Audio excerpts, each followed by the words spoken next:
Behind every bit of mom wisdom is a story of a real mom and real kids just trying to love each other well. Whether you're cozied up on the couch with a mug of coffee or out for a walk, you're welcome to join us as we share stories and laugh, learn, and grow together. It's the iMom Podcast. Welcome to this week's episode of the iMom Podcast. Chloe and Susan and Megan are here, and I'm Abby. We're so glad that you joined us again. I bet all of us know someone who's in therapy, and I'd also bet most of us know someone whose child is in therapy. Maybe it's your own child. Mental health is a big part of our culture. And of course, that means that it has become part of many families' conversations. In today's episode, it's going to be a little bit different from usual. The topic of kids in therapy came up off mic, and we realized we have some varying opinions. And so if you've been kind of sitting around with friends talking about kids being in therapy and not known what you could do, hopefully today's episode will help you think about the factors that lead to choosing or not choosing therapy for your child. So my first question, from conversations that you all have had with parents who have put their kids in therapy, what was the driving reason, or what would cause you to choose therapy for your own kids? I would say trauma.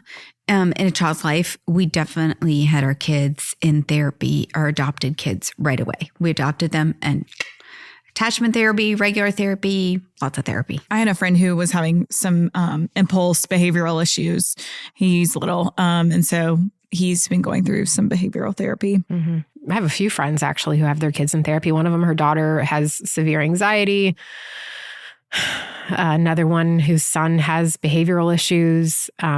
They, struggle and think, well, we're going to work through this. And then it turns out, I don't think we can get through this.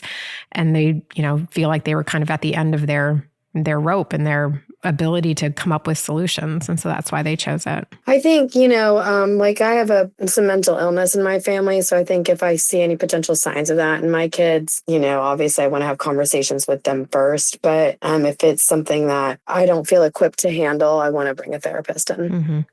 I think too that the way that we were raised often, that plays into why we would choose to put a child in therapy. If we look back and say, gosh, I really wish my parents had chosen this for me, it really would have helped, then maybe we would say, hey, maybe this is right for my child. If you had a traumatic thing happen to you, for example, or something that you didn't feel equipped to work through as a kid and your parents didn't help, So do you all feel like that more people are in therapy because it's the cultural norm and we're more aware of mental health? Is it because of social media and all of the anxiety and negative effects that have been studied that kind of go along with that people feel like mentally they need therapy to be able to cope with our culture and what they're seeing online, or kids, or, whether they're being bullied online or whatever it might be? Or is it that because culturally we have this huge swing of if anyone messed up publicly, they were canceled. There was no forgiveness or grace or anything like that given. And so people are so nervous and anxious to do anything wrong publicly on social media or wherever that might be, that they feel like they can't, you can't do anything. And so then it creates this like mental anxiety and like cliff in your head of, okay, I can't do anything without the fear of public judgment. Well, I think that there is a fear in many parents of, I'm going to do something that messes up my child, or something's going to happen to my child and I'm not going to do the right thing. And then years down the road, they're going to be angry with me and they won't be able to forgive me for not doing this right. And so this fear has built up in a lot of parents. And the answer to that, the way to push away that fear, is by doing something.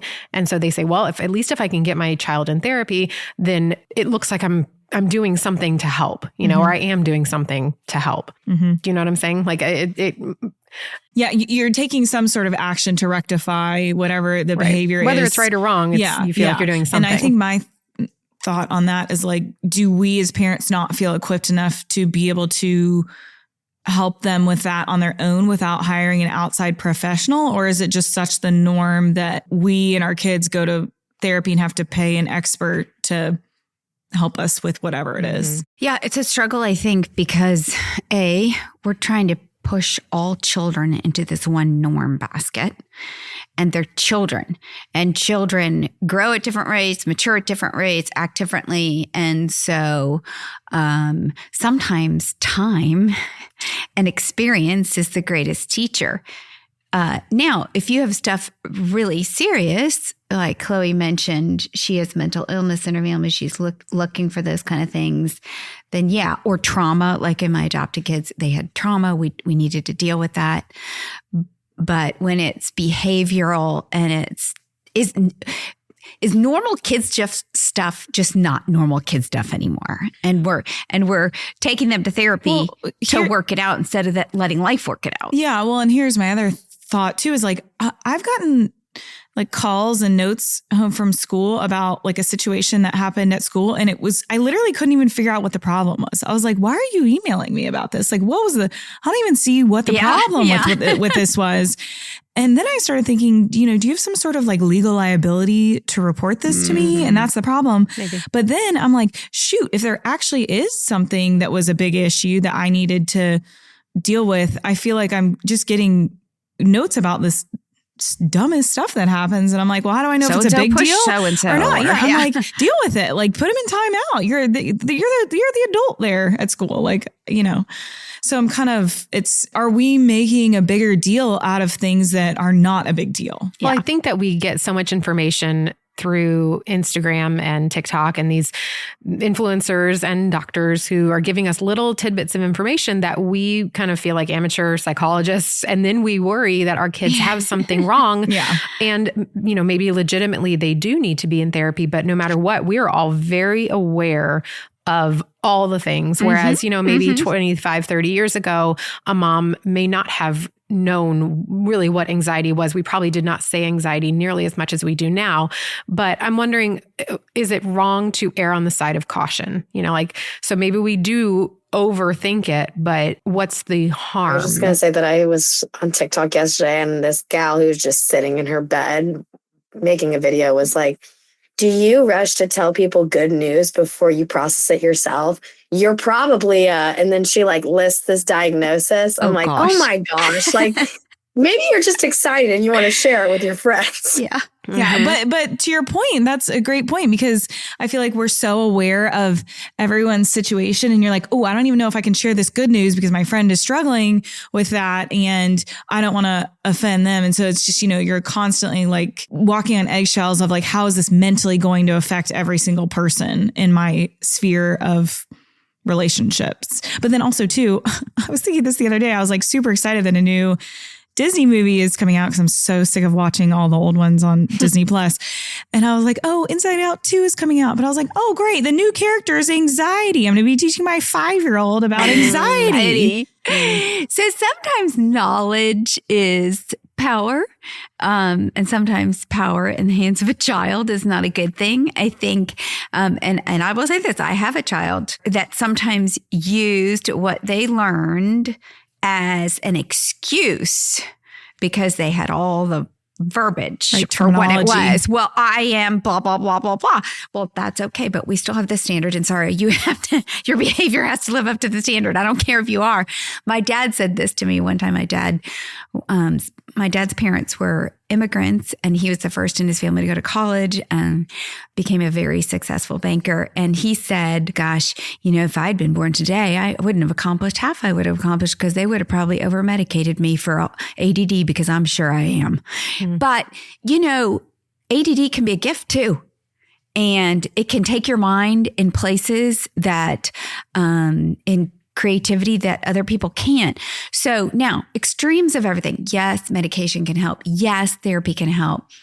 But there is this group in the middle that probably doesn't need to overthink everything. They just need to learn either self-control or maturity or, whatever it is, because we all have a little bit of something. I hate to say it. So to the mom who feels like she doesn't have the tools to give her child, we're talking about it, are some parents too eager to use therapy? To the mom who is like, okay, my child is doing this and I don't know how to help through this. And my child is suffering in some way, and I'm okay with suffering, but also I want to help her through it. Like some of them just don't feel equipped to do it.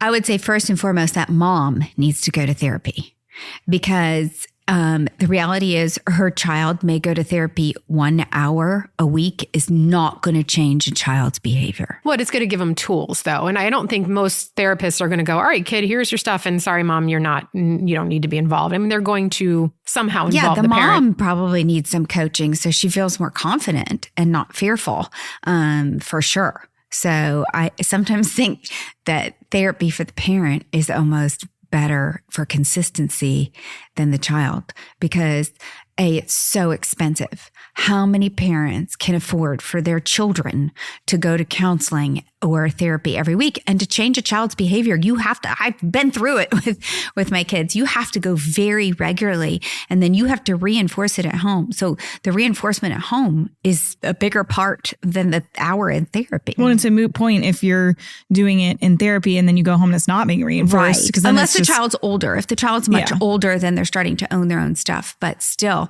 a parent can undo the therapy in 24 hours if they're not in the right place. Don't you guys think that kids today might be experiencing a new level of anxiety and depression because of social media and like the access they have, because they're experiencing all sorts of things like we didn't experience. Totally. And that awareness is really part of the problem. But here's the thing, unplug it.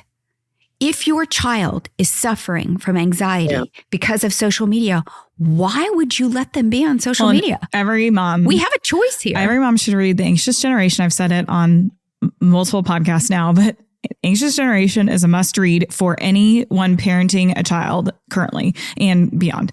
And then also there's a big movement. It's called Wait Until 8th. And it's this push to not give a child a smartphone or social media until after 8th grade, which in my opinion still feels kind of young, but still, I mean, at least not until 8th grade. And there's this whole mindset that like, well, everyone has it. No, everyone does not have it. My son, I've said this on another episode, was the last one on his entire football team to get a phone. He does not hate me. He loves me.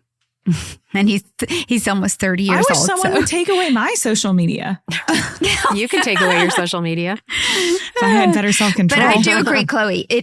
I do think that the generation is more anxious. But we have to teach our children, you have a choice not to have the things that give you anxiety. Well, and turn it off. To the point that I just said, like if your child can't self-monitor it, you're the parent. Yeah. Yeah.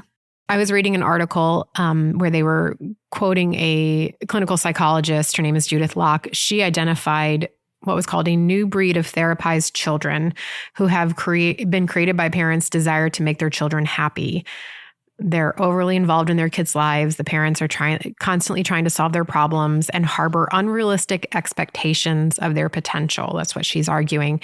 And she says that when they're confronted by their child's shortcomings or difficulties, they aren't comfortable. And actually, she was saying that a lot of therapists are not comfortable saying to the parents, your child is not a straight A student. Your child is not ever going to be the calm kid and whatever. Like they're afraid to actually be honest with the parent and say, you have just an average kid, which average is okay because average is average.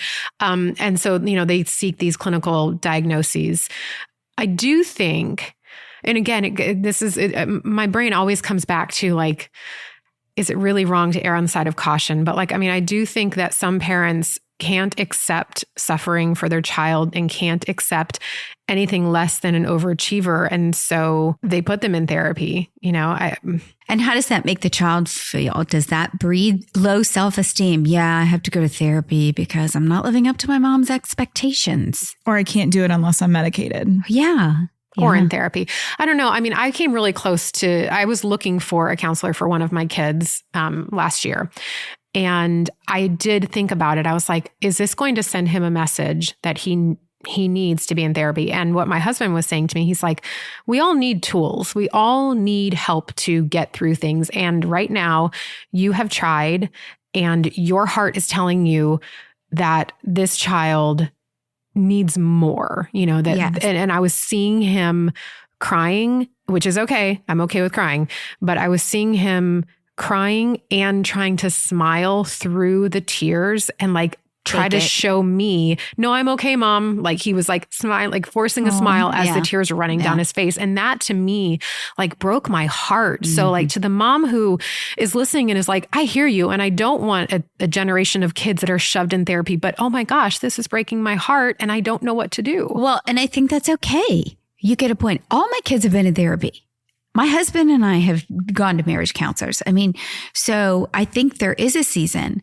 One of my sons didn't go to therapy till he was in college. And so I think it's one thing you have to encourage it as an option for your family. Be open to it. Be transparent about it. Don't hide it from your friends. You know, I'm not saying you have to publish it to the world, but it's not a point of shame ever.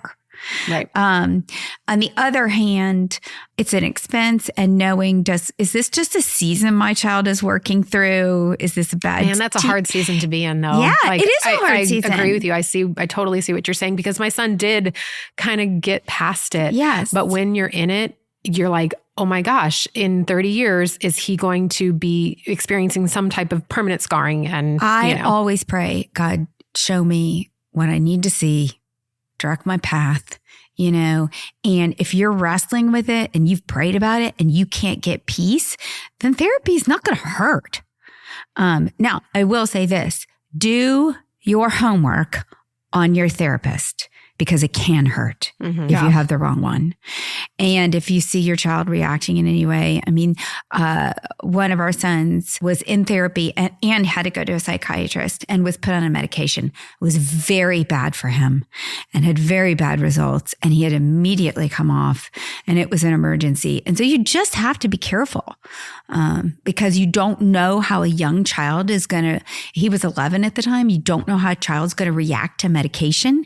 And so you have to go into it very lightly and you have to catalog everything, make sure you're monitoring behavior, talking to your teachers about it, because medicine can make kids suicidal.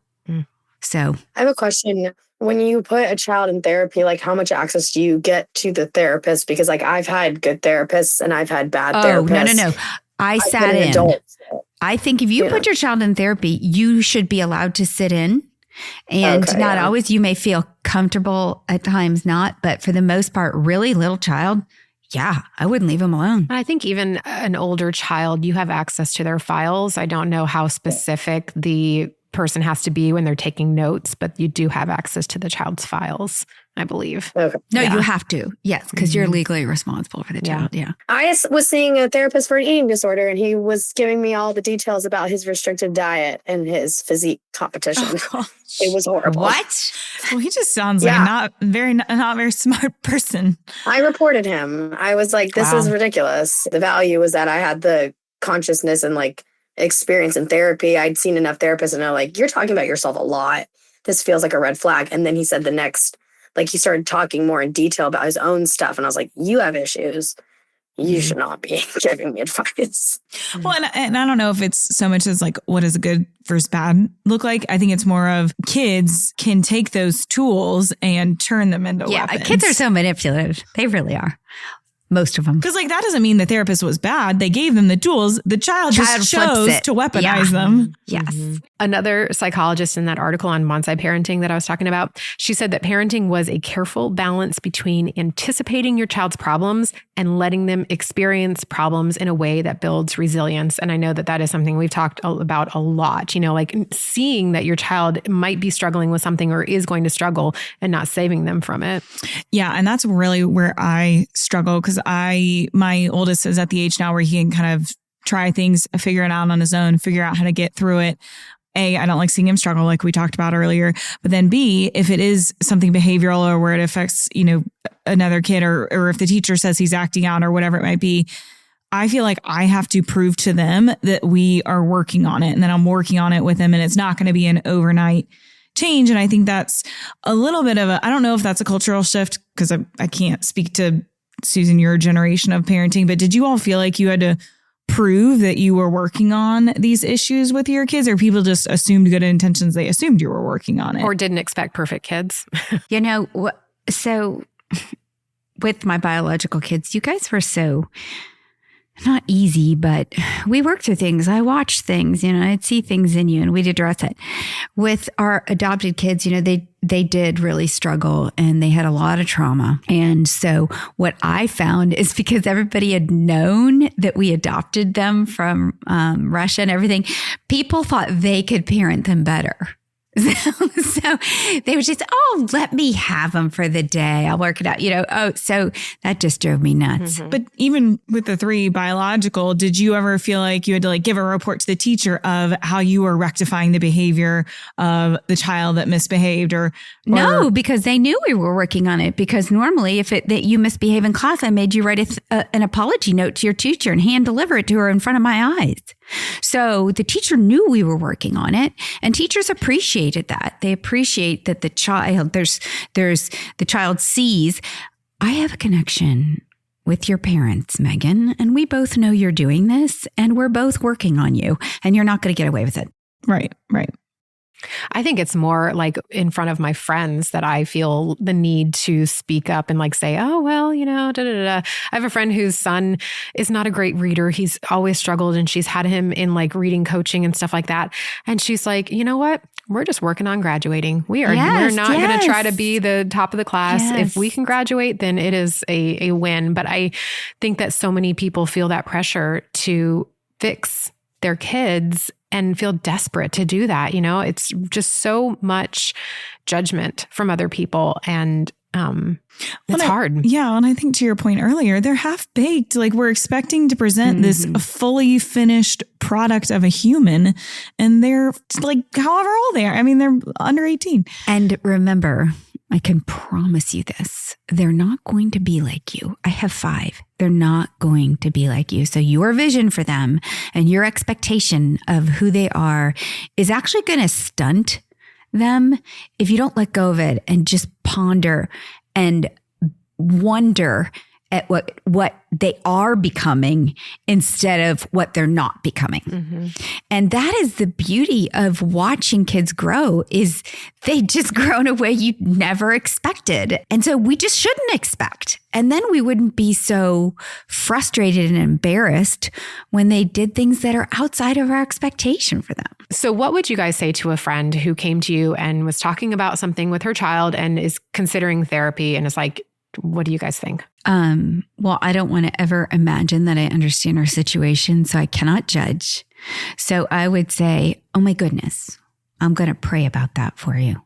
And I'm just going to pray you find a peace. And I'm going to pray that if you do, find peace with that they need therapy, that you find a really, really good, like-minded Christian counselor who's going to wisely guide your child. No notes. I thought that was great. I think it's a perfect response. One more thing you can do is tap into the grandparents. I would say to Mark's mom all the time, okay, you raised 3 boys. Did they ever do this? And if so, what did you do? And did it work? Because she's told me a couple things about my husband was super persistent. And I'd say, well, what did you do when they drove you? Kept saying all the time, but mom. She goes, I would just smile and drive. Mm-hmm. Or if there's something, just ignore them. If your husband does something crazy and you're like, we're definitely putting the kid in therapy then. So yeah, exactly. We're going to nip that that's one. Great. Yeah. And I think that you know your child best. You know if you're at the end of your rope or your child doesn't seem okay and you need tools to help your family. And you hopefully can also recognize if you're trying to use therapy as a way to, avoid navigating something that might be a little bit more difficult. And it takes, like you said, Susan, prayer and discernment. You can ask your friend to pray for you, but also, to do that yourself, to seek wisdom to know what is the right choice for your child. And hopefully this chat today helped you think a little bit deeper on what might also be informing those decisions and just make that right decision for your kid. And thanks for listening. Thanks for listening to the iMom podcast. iMom is the motherhood program of the nonprofit organization Family First. Along with our fatherhood program, All Pro Dad, we exist to help you love your family well. Subscribe to our daily email, the iMom Minute, by going to imom.com/subscribe and get tons of great ideas, insight, and inspiration. The iMom podcast is hosted by me, Abby Watts, along with Susan Merrill, Megan Tigner, and Chloe Blumenthal.